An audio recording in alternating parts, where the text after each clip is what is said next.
Well, hello again and welcome to Spurgos Thought for Your Day. I'm Pastor John from Sun City Church. Thank you for joining with us. And today we continue our journey through the book of Psalms and we're looking at Psalms chapter 40.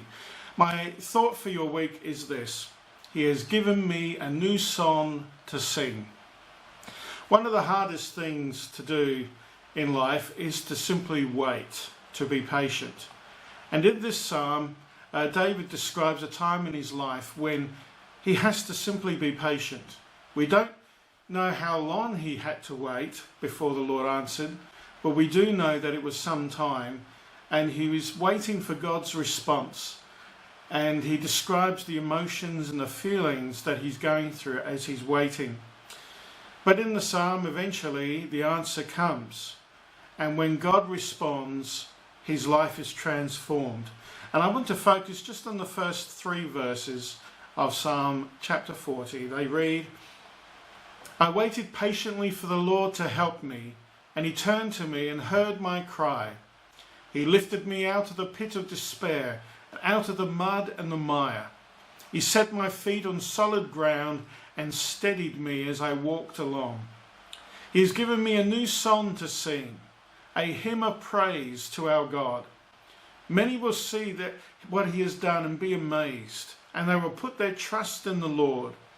Lord, remind me how brief my time on earth will be."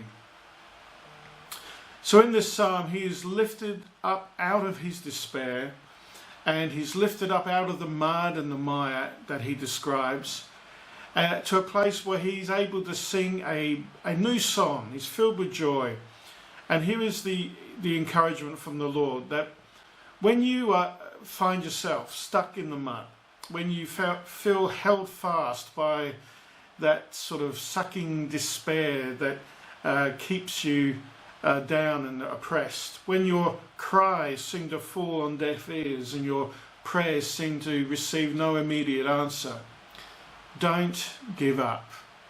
Don't quit. Because God never gives up on us. His delays are not denials, and the answer will come.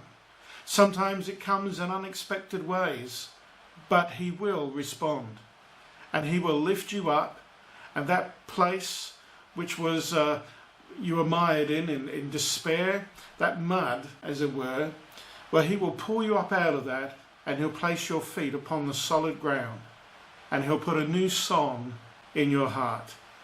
Psalms 30 and the second part of verse 5 reads, "Weeping may last through the night, but joy comes with the morning."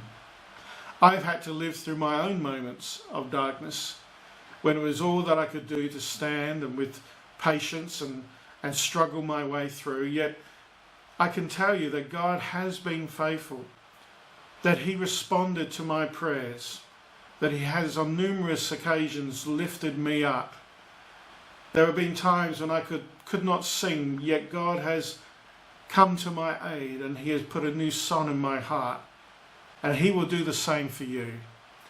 Isaiah 61 and verse 2 to 4 reads in the Living Bible, "He has sent me to tell those who mourn that the time of God's favour to them has come, and the day of his wrath to their enemies. To all who mourn in Israel, he will give beauty for ashes, joy instead of mourning, praise instead of heaviness. For God has planted them like strong and graceful oaks for his own glory. And they shall rebuild the ancient ruins and repair the cities long ago destroyed, and revive them, though they have lain there for many generations." So that's the promise of the Lord, that he gives us beauty for ashes, joy instead of mourning, and praise instead of heaviness. He has put a new song in my heart. So have a great week. Trust in the Lord. Don't quit. And the Lord will respond. May you be blessed. And thank you for listening.